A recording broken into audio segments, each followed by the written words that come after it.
The mimic in the vent. The ventilation system at St. Jude's Mortuary is a relic of a different era. A network of heavy iron ducts that rattle and wheeze whenever the wind picks up outside. I've worked this floor for 15 years, and I've learned to interpret every clank and sigh of the building as it settles into the night. It was a humid Thursday evening, and I was preparing a young man who had been pulled from the river after 3 days. The room was thick with the scent of ozone and the heavy floral mask of the industrial cleaners we use. As I began the first incision, a sound drifted down from the vent directly above the prep table.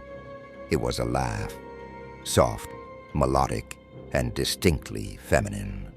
I stopped, my scalpel hovering over the skin, thinking perhaps one of the night nurses was playing a joke in the hallway. But the hallway was empty, and the laugh came again, this time closer, vibrating through the metal slats of the vent. I stood on a stool to peer into the dark opening, expecting to find a radio or a stray phone. Instead, the laughter stopped abruptly and was replaced by my own voice, clear and unmistakable, whispering the exact prayer I say every time I close a casket. I live alone, and I've never said that prayer in front of another living soul. If no one had ever heard me say those words, who was repeating them back to me from the dark? I climbed down from the stool, my hands shaking so violently that I had to set the scalpel on the instrument tray to keep it from clattering.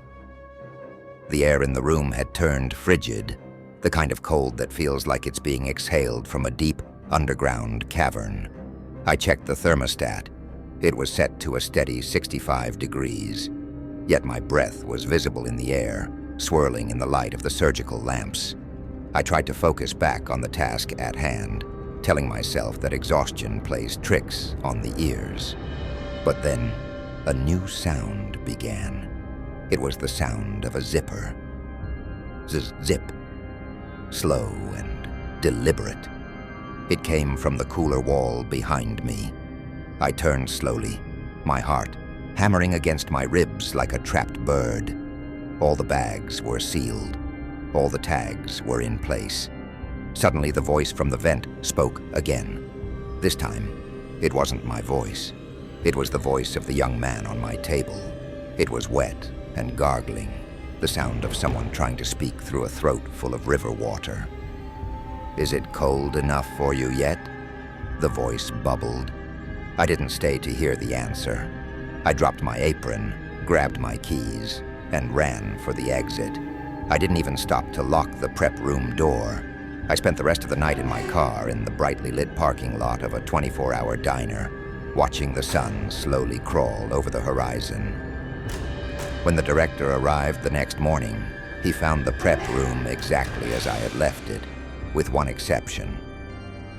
The young man on the table was still there, but his hands, which I had meticulously cleaned and positioned over his chest, were now reaching upward toward the ceiling. His fingers splayed as if he were trying to grab the edge of the ventilation duct. We checked the vents that afternoon. The technician found nothing but dust and a few stray feathers from a bird that had gotten trapped years ago. But he did notice something strange. The interior of the iron duct directly above the table had been scratched raw, as if something with very small, sharp nails had been trying to climb upward into the dark. I still work at St. Jude's, but I requested a transfer to the front office to handle the paperwork and the grieving families. I don't go into the back anymore, and I never stay after the sun goes down. Sometimes, when the building is quiet, I can still hear that faint, wet laughter echoing through the walls.